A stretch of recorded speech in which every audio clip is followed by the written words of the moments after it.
Selamat datang di Jurnal SLB Negeri Gedangan, Sidoarjo.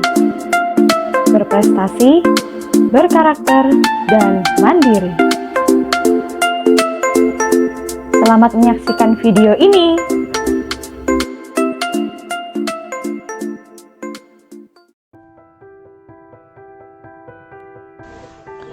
Hai Sobat SLB Negeri Gedangan, kali ini kita akan menyaksikan bersama kegiatan supervisi reflektif kolaboratif yang dilaksanakan oleh kepala sekolah bersama dengan guru terhadap kegiatan pembelajaran yang telah dilakukan oleh guru kelas. Mari kita saksikan bersama-sama.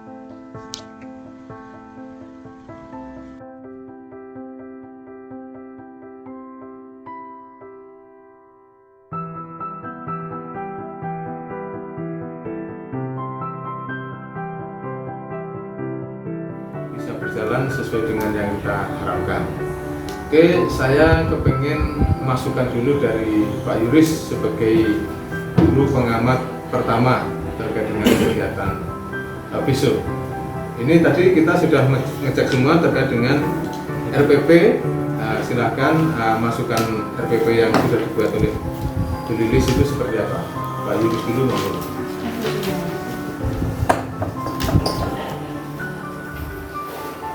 Untuk RTP ini setelah saya baca-baca ini sudah lebih dari cukup. Apakah sudah ada penilaiannya di situ? Untuk penilaian sudah. Terus apakah sudah ada ketentuan atau rubriknya yang dianggap berhasil itu seperti apa? Sudah ada? Sudah. Oke, terima kasih Pak Yuris. Kemudian Pak Bu Wit, Bu Surya Wijayati terkait dengan RPP yang sudah dirancang oleh Bu Wit ini seperti apa masukannya? Harapannya supaya besok praktek beliau bisa lebih bagus dan target anak-anak kita supaya betul-betul menguasai materi menjadi lebih sempurna lagi. Silakan. Mungkin ditambah kesiapan siswa, bagaimana cara supaya besok itu kesiapan anak-anak, terutama dalam hal keselamatan dalam menggunakan tongkat. Oke.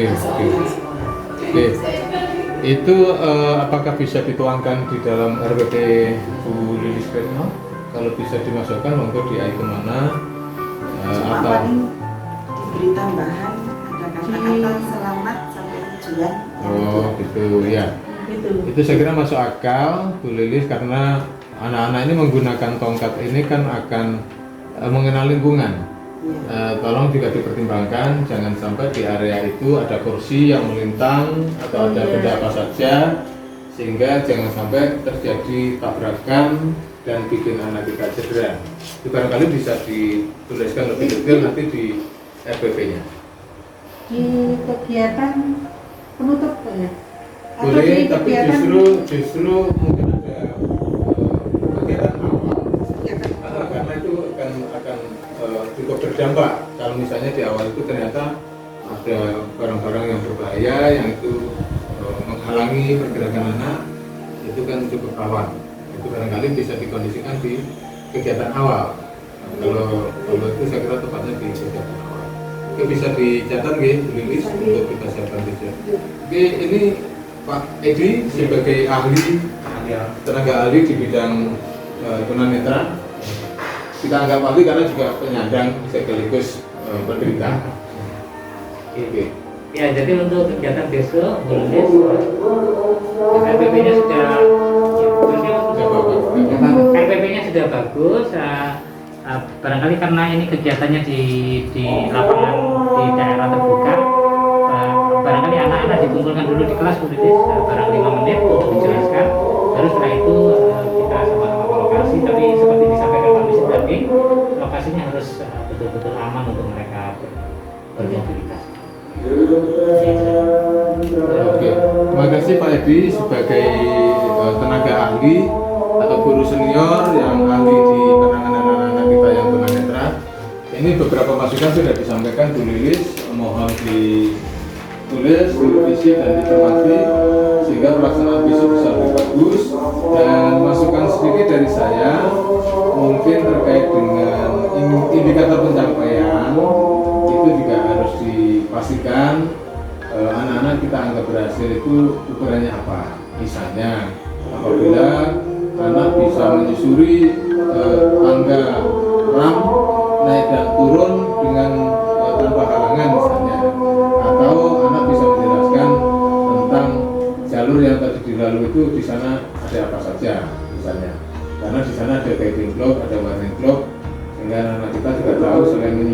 tidak mengenal wah apa di ujung sana. Itu barangkali salah satu ukuran bahwa anak kita juga bisa mandiri berjalan di sasaran yang sedang ditentukan. Barangkali masukan dari saya, Bapak Ibu, sekali lagi ini adalah praktek kita untuk melaksanakan supervisi kolaboratif reflektif berdasarkan RPP yang sudah dibuat. Harapannya nanti atau besok pagi ketika kita praktek terutama Bu Lilis, kita akan lanjut mengamati dan hasilnya semoga sesuai dengan keinginan dan harapan kita bersama. Saya kira demikian, terima kasih. Kita akhiri, selamat sore. Persiapan besok pembelajaran program khusus untuk tunanetra, besok apa yang mau disampaikan ke anak-anak Bu Lilis? Ini saya ingin memberikan materi teknik cara berjalan dengan lingkungan sekolah. Oke, kalau itu berarti RPP sudah dibuat ya? Sudah. Oke, RPP sudah dibuat.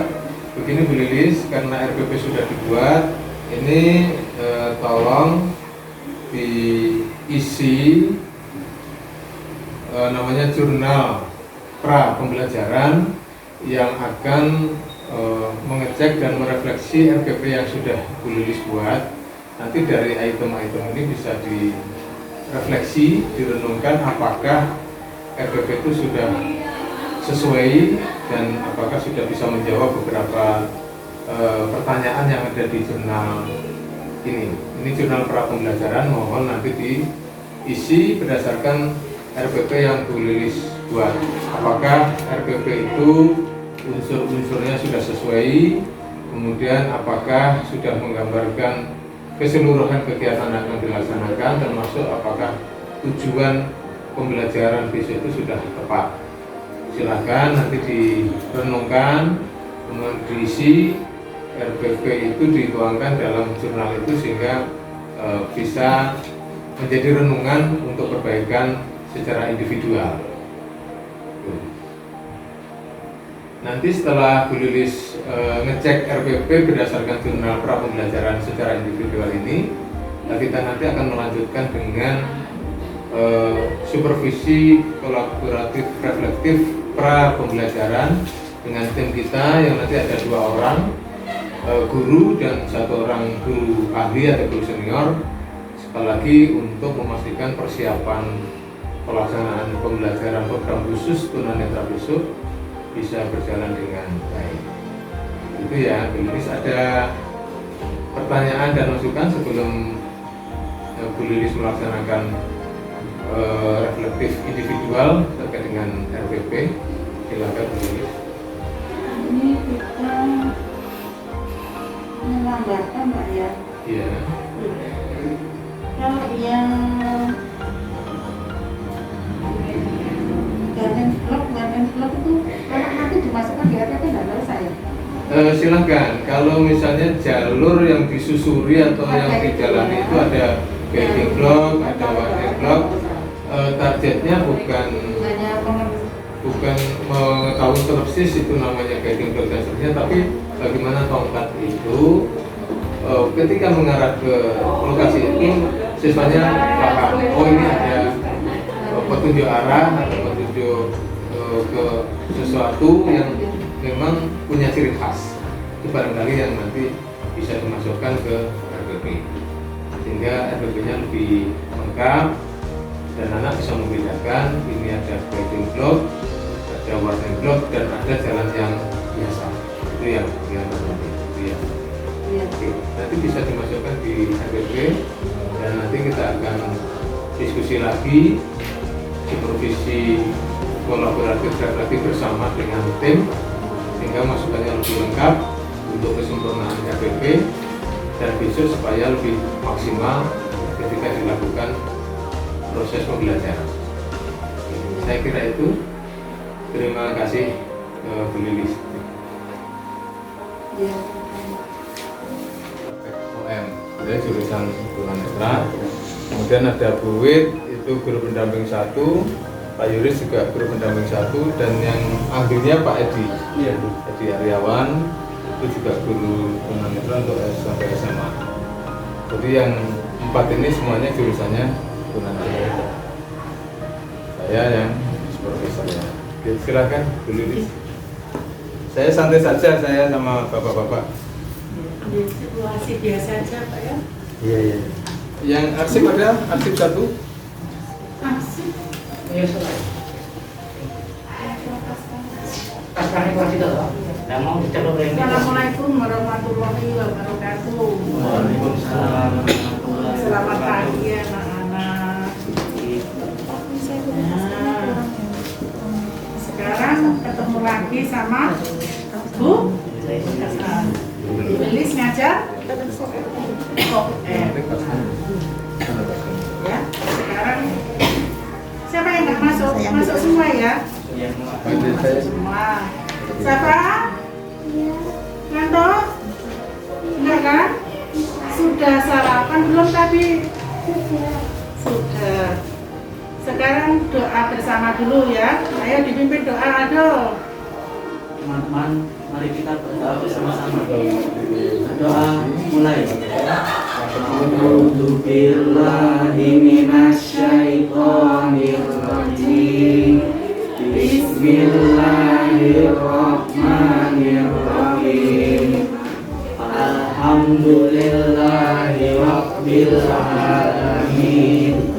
Ar-Rahmanir Rahim. Maliki yaumiddin. Iyyaka na'budu wa iyyaka nasta'in. Ihdinas siratal mustaqim. Siratal ladzina an'amta 'alaihim ghairil maghdubi 'alaihim waladdallin. Amin.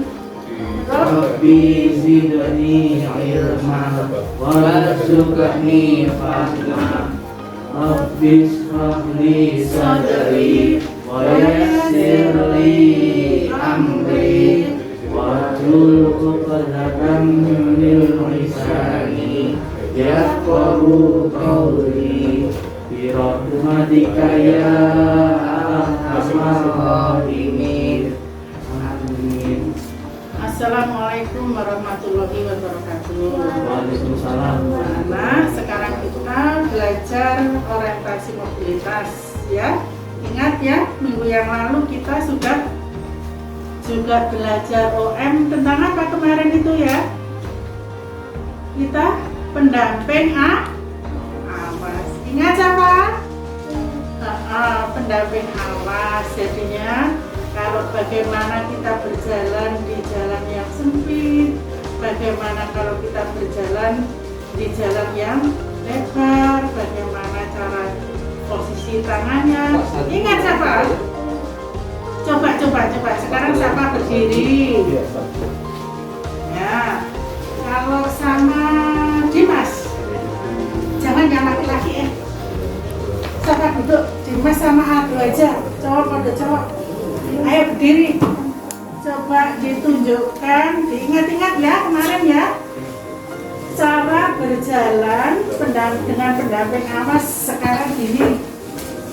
Sama Bu Lili satu-satu ya. Sini Mas. Ini ya. Ini kalau awas posisinya kita ada di sampingnya ya. Dimas ya. Kalau jalan sempit gimana? Dimas gimana? Iya betul. Sudah duduk. Sekarang ganti Aldo. Aldo sini dulu. Nah, hati-hati. Saya ajak keluar loh ya. Sekarang coba Aldo ikuti Bu Lilis ya. 1, 2, 3. Ingat nggak? Ya. Bisa coba.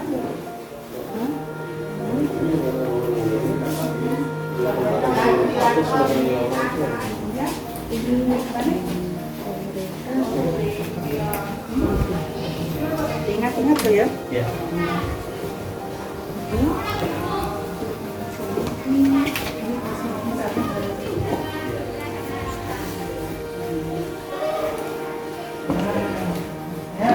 Nah, kalau kemarin itu dengan pendamping awas, sekarang kita mulai dengan pendamping apa?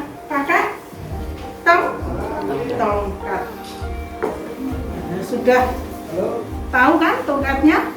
Ini saya kasih satu-satu ya. Ini siapa? Ini. Sebenarnya tongkat kalau yang kamu pegang itu namanya tongkat lipat ya. Ada lagi, ada dua macam tongkat loh ya. Tongkat lipat sama tongkat panjang biasa. Coba sekarang kamu Aldo ambilkan tongkat di belakangmu yang bukan lipat.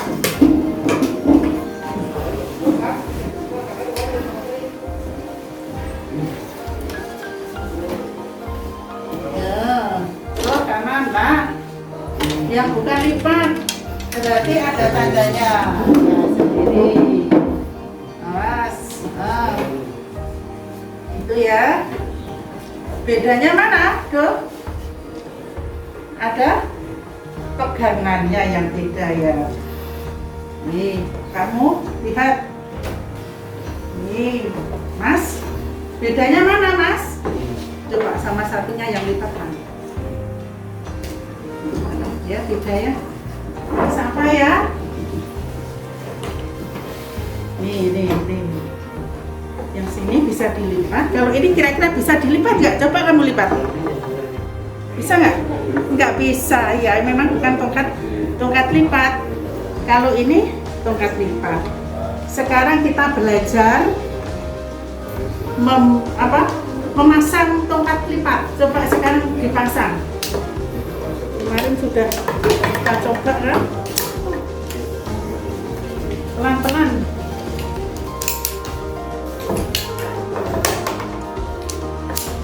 Ya.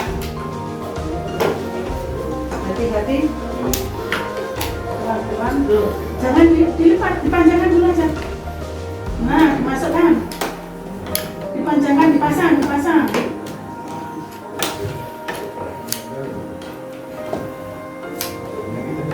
Bisa ya, itu dipasang. Coba sekarang kamu lepas lagi, bisa nggak? Pelan-pelan siapa? Agak diputar sedikit. Putar dikit. Nah, betul, pinter. Nah, itu agak susah Mas, memang nggak apa-apa ya. Sekarang dipasang lagi. Nah, biar lancar ya. Dipasang lagi. Berarti kalian sudah bisa memasang. Kita belajar pakai tongkat lipat aja. Terus sekarang anak-anak ya, kalau sudah bisa memasang dan melipat, sekarang coba kita cara memegang tongkat. Berdiri semua dulu ya.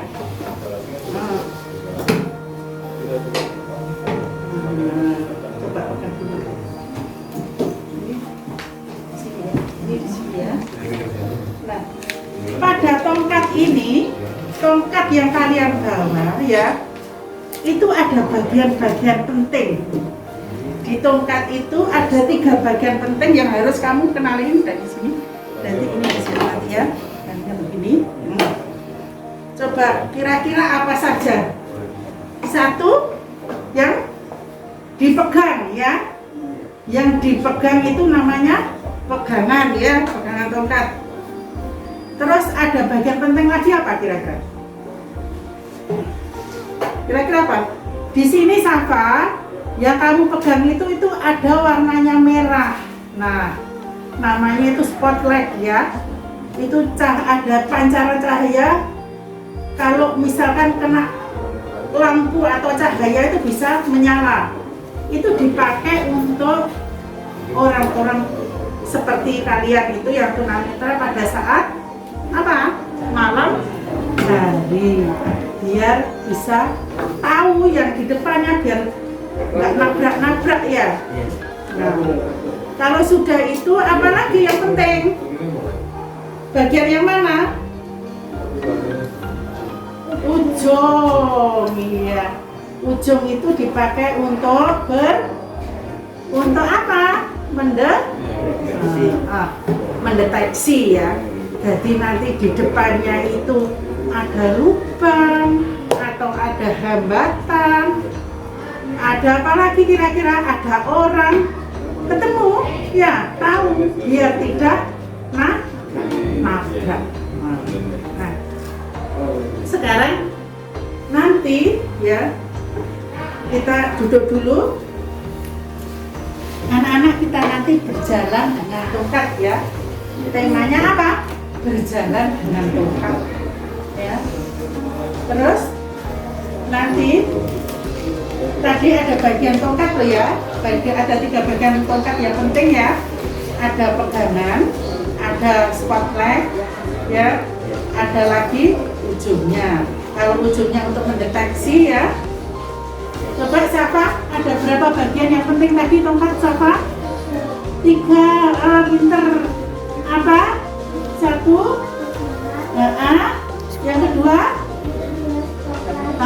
Betul, pinter. Ujungnya untuk apa siapa? Pinter berarti ingat ya, wes ingat. Nah, sekarang kalau kalian nanti misalkan sudah pinter pakai tongkat itu kira-kira tujuannya apa Safa? Supaya apa? Supaya bisa berjalan sendiri, betul Aldo ya. Jadi misalkan kamu di rumah sendiri, terus kamu mau ke kamar mandi ya, kamu misalkan diajak ibumu ke rumah apa ya, rumah singgah atau misalkan ke tempat yang kamu kenal, kamu bisa memakai tongkat ya, biar tahu jalannya. Nah, sekarang kita latihan berjalan ya. Berjalan kita latihan di depan ya. Ayo kita keluar dulu sekarang.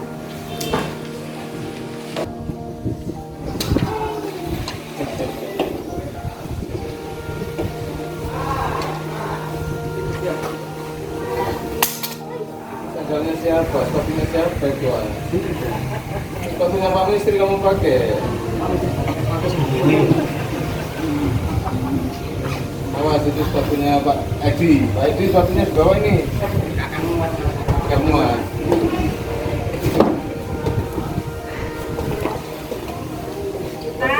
untuk temannya. Kita belajar Pak.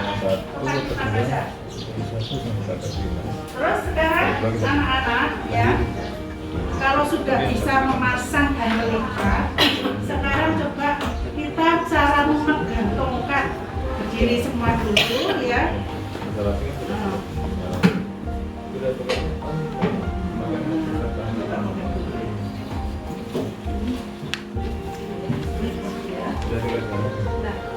Pada tongkat ini, tongkat yang kalian bawa ya, itu ada bagian-bagian penting. Di tongkat itu ada 3 bagian penting yang harus kamu kenalin. Ya, ini. Coba kira-kira apa saja? Apakah proses yang sudah dijalankan ada catatan-catatan, ada harapan yang ternyata ada sesuatu yang mestinya saya lakukan perubahan dan seterusnya. Silakan Bu Lilis yang melakukan refleksi sendiri, refleksi individual. Kita belum silakan catatan-catatan yang berdasarkan perenungan sendiri dari aktivitas pembelajaran yang sudah dilakukan. Pasti tidak semua yang diinginkan teraplikasi atau dipraktekkan. Pasti ada beberapa yang kadang-kadang loh, tadi saya pengennya sebenarnya melakukan ini, tapi tadi prakteknya nggak maksimal. Nah, itu yang tahu adalah Bu Lilis Retno. Maka kita kasih kesempatan Bu Lilis untuk melakukan refleksi individual, merenungkan kembali dan memberikan catatan-catatan sendiri atas apa yang sudah dilakukan. Dasarnya adalah RPP yang sudah dibuat, kemudian dari pengalaman praktek yang sudah dilakukan. Itu apakah ada kesenjangan atau kekurangan, silahkan Bu Lilis sendiri yang akan membuat catatan-catatan. Nanti setelah Bu Lilis melakukan refleksi individual, kita akan melaksanakan refleksi kolaboratif atau supervisi kolaboratif reflektif secara bersama-sama dengan tim yang sudah ada. Oke, sekarang silakan Bu Lilis untuk membuat catatan dan refleksi sendiri. Terima kasih ya. Nanti kira-kira setengah jam lagi kita akan melakukan supervisi kolaboratif reflektif bersama 5 tim. Jadi saya atau Bu Lilis yang praktek, saya supervisor atau kepala sekolah, kemudian nanti ada 2 guru pendamping dan 1 guru senior atau guru ahli. Oke, terima kasih.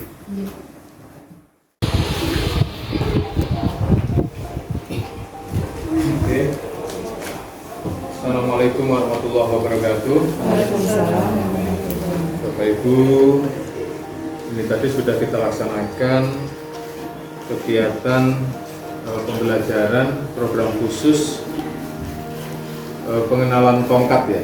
Iya. Nah, berjalan dengan tongkat yang tadi sudah dipraktekkan oleh Ibu Lilis Retnowati. Tadi sudah Bu Lilis juga melaksanakan refleksi individual untuk melakukan catatan-catatan hasil perenungan setelah melaksanakan proses pembelajaran. Selanjutnya kita hari ini kita lanjutkan dengan kegiatan supervisi kolaboratif reflektif yang telah hadir bersama Bu Lilis sebagai guru praktek, kemudian Bu Surya Wijayati selaku guru pendamping 1, Pak Yuris Zenia guru pendamping 2, dan Pak Edi Gede Aryawan selaku guru senior atau guru ahli. Dan bersama saya kita akan membahas tentang jurnal atau catatan-catatan setelah dilaksanakan kegiatan pembelajaran. Jadi kita akan memulai nanti dengan masukan-masukan dan catatan dari 2 pengamat yang menjadi pendamping, kemudian nanti dilanjut dengan Pak Edi sebagai ahlinya, dan ini diharapkan dengan kegiatan reflektif atau kegiatan supervisi kolaboratif reflektif ini hasil dari treatment atau hasil dari kegiatan pembelajaran kompensatoris khususnya di tunanetra ini bisa berjalan dengan baik, bisa terus berkualitas, dan harapannya anak-anak kita skillnya, keterampilannya khususnya di bidang orientasi mobilitas bisa semakin bagus. Oke, kita mulai dengan masukan dan catatan dari Bu Surya Wijayati. Silakan Bu. Terima kasih. Assalamualaikum warahmatullahi wabarakatuh. Waalaikumsalam. Dari proses pembelajaran awal sampai akhir, alhamdulillah berjalan dengan baik, dilaksanakan dengan baik. Anak-anak pun mengikuti pembelajaran tentang penggunaan tongkat tadi dengan antusias, dengan senang, tanpa ada kendala. Dari sana berarti pembelajaran OM ini dinyatakan berhasil apabila anak-anak bisa melampaui tempat-tempat tertentu dengan aman dan selamat. Nah, alhamdulillah ini tadi anak-anak mempraktekkan cara berjalan dengan menggunakan tongkat di lingkungan sekolah berjalan dengan baik, dan alhamdulillah anak-anak merasa aman, tidak ada kendala. Demikian. Oke, kalau dari sisi prosesnya sudah berjalan dengan lancar dan aman, kemudian bagaimana Bu Wid terkait dengan kompetensi yang dicapai? Apakah anak-anak juga sudah bisa mempraktekkan, memperagakan atau menerapkan proses berjalan menggunakan tongkat dengan cukup tepat? Kalau dilihat dari ketepatan, memang kadang-kadang istilahnya anak-anak harus sesering mungkin mengikuti latihan atau praktek dengan berjalan menggunakan tongkat. Itu yang mungkin membuat anak-anak nantinya bisa luas cara memegang tongkat, cara memainkan tongkat, hingga anak-anak itu bisa menemukan titik-titik mana yang dia anggap itu bahaya. Misalnya seperti tadi, habis dari turun tangga, belok kiri, itu ada lubang yang belum tertutup mungkin dari sana ya. Di sana kalau misalkan ayunan tongkat itu tidak tepat, anak bisa celaka. Oke. Kemudian apakah kalau menurut Duit proses kegiatan ini cukup menyenangkan atau menegangkan buat anak-anak kita? Alhamdulillah, mungkin kalau menegangkan saya kira tidak. Mengapa? Karena dilihat dari anak-anak tadi menggunakan tongkat tadi tidak ada keraguan. Kalau merasa takut, anak-anak biasanya ragu untuk menggunakan atau mengayunkan tongkat. Nah, saya lihat tadi anak-anak dengan senang meskipun mungkin ada perasaan was-was, tapi itu tidak terlalu kelihatan. Oke. Terima kasih Duit. Ada lagi dulu yang perlu disampaikan terkait dengan kegiatan tadi yang sudah dilakukan oleh Bu Lilis Retno? Jadi selama pembelajaran OM dengan menggunakan teknik berjalan dengan tongkat, paling tidak sebelum pembelajaran itu kita harus tahu clue-clue mana atau landmark-landmark mana yang sekiranya membahayakan untuk anak, itu harus kita waspadai, harus kita antisipasi. Demikian. Oke. Terima kasih banyak Duit. Selanjutnya silakan Pak Yuris. Sekali lagi Bapak Ibu, kita melaksanakan supervisi kolaboratif reflektif ini bukan untuk menghakimi, bukan untuk menyalahkan, tetapi sifatnya adalah kita membantu sehingga dengan pengamatan kita bersama proses pembelajaran yang dilakukan tulis nanti semakin bagus. Jadi kita sifatnya membantu, jadi tulis juga kita harapkan terbuka hati, terbuka pikiran, sehingga harapan kita punya tanggung jawab untuk meningkatkan profesionalisme seperti itu di pendidikan khusus. Oke, dilanjut sama Pak Yuris masukannya. Terima kasih atas waktunya. Menurut pengamatan saya, apa yang telah dilakukan oleh Ibu Yuris sebagai guru praktek tadi sudah berjalan dengan baik. Namun mungkin ada kurang di sekarang kan kita lagi ada di musim pandemi. Alangkah baiknya kalau protokol kesehatan itu bisa dimasukkan ke RPP. Misal sesudah kita mau menggantungkan, ketika kita mau praktek itu ada proses pembersihan tongkat atau memakai hand sanitizer tangannya, dan setelah selesai melakukan praktek itu ada proses itu membersihkan tongkat.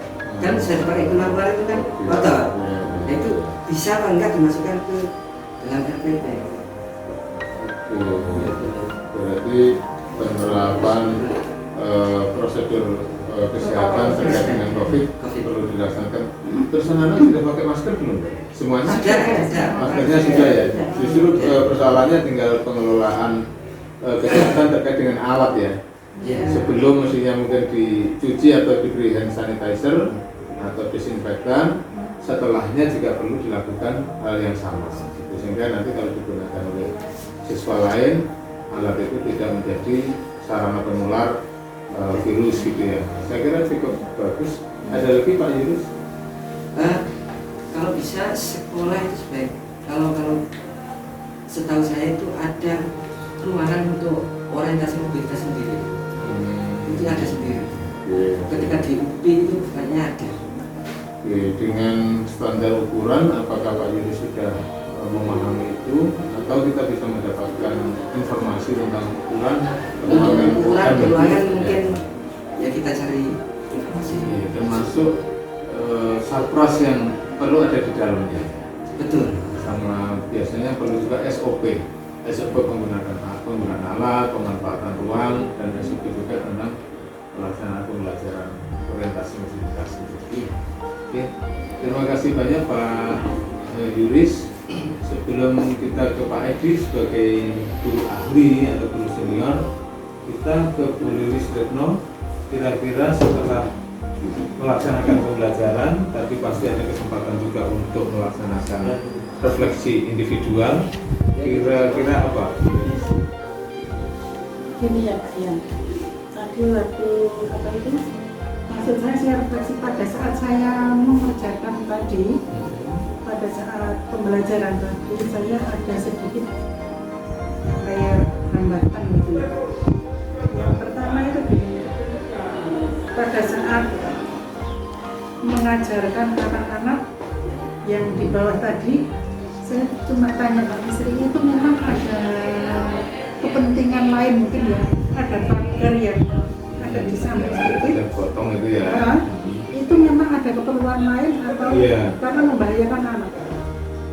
Itu memang pagar itu kita potong di situ karena nanti di sebelahnya itu mau kita tinggikan pabriknya, sehingga itu juga bisa dibuat langsung lewat kursi roda. Jadi itu memang kita buat lurus dengan terasnya ruang guru, dan itu pasti memang kita tinggikan, nanti dibuat sedikit lantai sehingga orang akan bisa langsung lewat di situ, tidak harus lewat di depan yang ada pilarnya itu. Jadi itu memang akses keluar itu, tapi memang menunggu proses paving yang akan kita tinggikan mendekati posisi ramnya itu. Jadi memang ada rencana.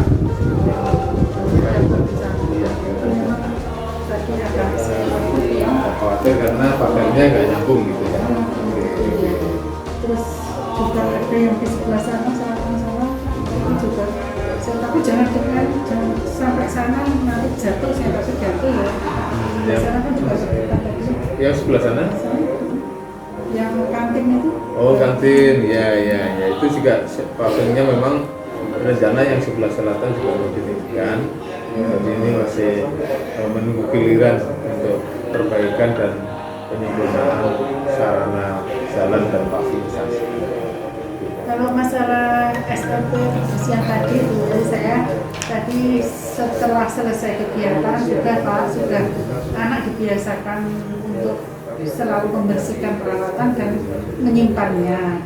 Cuma yang awalnya, yang sebelumnya tadi itu yang belum, karena pemikiran saya kan sudah bersih. Iya. Jadi nggak perlu. Kalau praktek sudah muncul, tapi ditulis di SOP di RPP malah belum kelihatannya ya. Belum, kalau yang sudah muncul. Prakteknya sudah dilaksanakan. Berarti ini menjadi catatan bahwa kalau bisa SOP atau prokes ini juga dituliskan dalam RPP. Saya kira masukan yang sangat bagus. Ada lagi Bu Lilis? Satu lagi.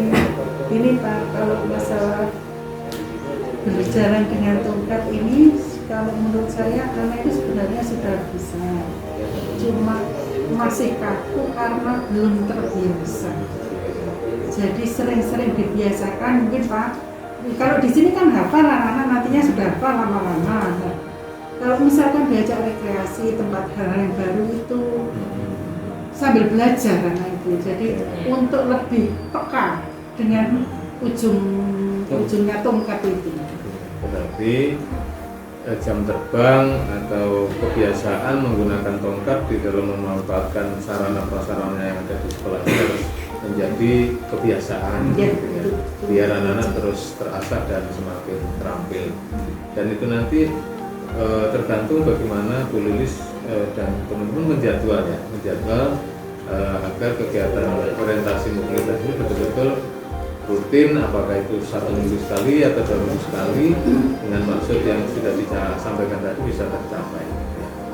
Oke, cukup produktif rapat kita akan mendengarkan masukan dari guru ahli kita atau guru senior yang memang cukup lama menangani anak-anak kita yang hambatan penglihatan.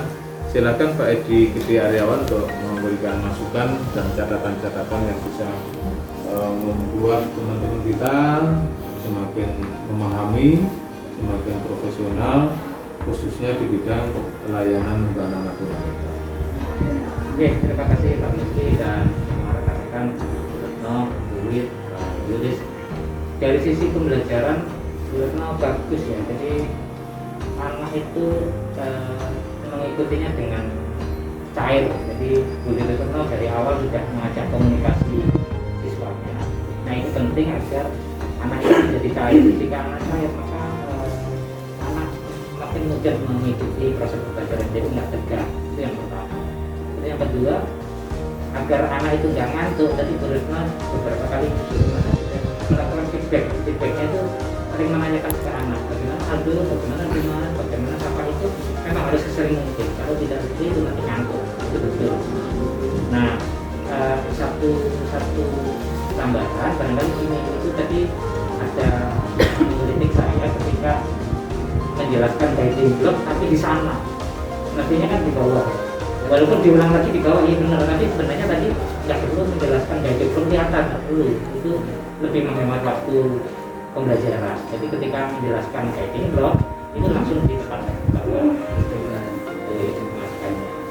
Terus dari sisi pelaksanaan berjalan dengan tepat tadi, kita beruntung ya, sekolah kita dibantu dengan fasilitas yang ramah akses itu tadi, jadi meminimalisasi terjadinya insiden anak, terus kemudian anak itu jadi tahu guiding block, warning block yang saya kira di umum juga ada.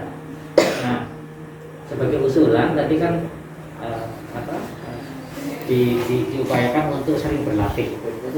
Usulan saya Mas Misli barangkali bisa diadakan semacam hari tongkat dalam seminggu. Jadi walaupun anak-anak hafal, tapi dalam satu hari dalam seminggu itu mereka harus dipaksa pakai tongkat.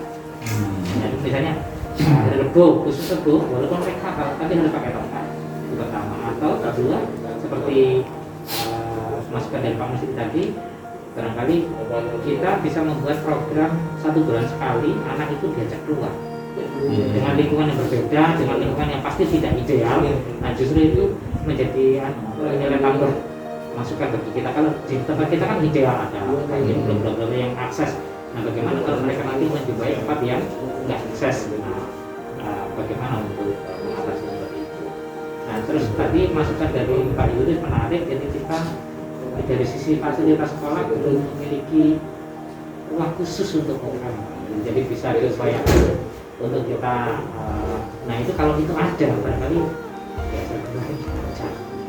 menurut saya. Jadi itu, nah orang sendiri kan sekarang kan tidak hanya orientasi mobilitas, itu kan orientasinya orientasi mobilitas sosial dan komunikasi. Ya seperti mirip-mirip dihadiri untuk anak D. Nah itu saya kira satu ruangan bisa dilengkapi dengan berbagai alat itu, cara tidur, cara bangun, diri dan seterusnya. Nah kayak gitu memang butuh tempat khusus. Nah itu juga kalau bisa diupayakan bisa menjadi ikonik sekolah. Itu Mas. Terima kasih banyak Bapak Ibu, terima kasih Bu Retno yang telah menjalankan demonstrasi pembelajaran dengan sangat baik dan juga tidak logis tadi.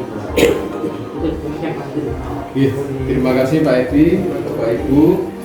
Bersyukur kita tadi telah melaksanakan proses pembelajaran yang kita sudah memulai sejak kemarin dengan melaksanakan refleksi individual yang dilakukan oleh Bu Lilis Retno. Kemudian kemarin sore kita lanjutkan kegiatan supervisi kolaboratif reflektif tapi pra pembelajaran. Dan pagi ini alhamdulillah kita sudah melihat tadi Bu Lilis melaksanakan praktek pembelajaran, kemudian tadi juga melaksanakan tahap yang keempat, refleksi individual yang kedua atau pasca pembelajaran, dan ini kita tutup dengan kegiatan supervisi kolaboratif reflektif pasca pembelajaran yang merupakan langkah kelima, dan hasilnya sudah cukup bagus. Beberapa catatan juga sangat produktif, sangat masuk untuk dijadikan catatan bagi peningkatan keterampilan kita, khususnya Bu Lilis di dalam mengajarkan orientasi mobilitas dan juga sosial komunikasi. Jadi itu satu kesatuan yang sekarang disebut OMSK, dan harapannya sekali lagi dengan kita melaksanakan supervisi bersama ini membantu kawan kita, membantu kolega kita untuk semakin bagus, semakin baik, semakin profesional, dan anak-anak kita semakin berkualitas layanannya. Saya kira itu catatan akan kita simpan nanti menjadi catatan bersama, termasuk permohonan untuk disediakan ruang khusus OMSK. Itu nanti bisa Pak Yuris mencari standar yang ada, termasuk fasilitas yang perlu ada. Yang penting juga adalah SOP penggunaan dan pengajaran OMSK. Saya kira ini hasil rapat kita, semoga bermanfaat buat kita semua. Saya kira assalamualaikum warahmatullahi wabarakatuh. Waalaikumsalam.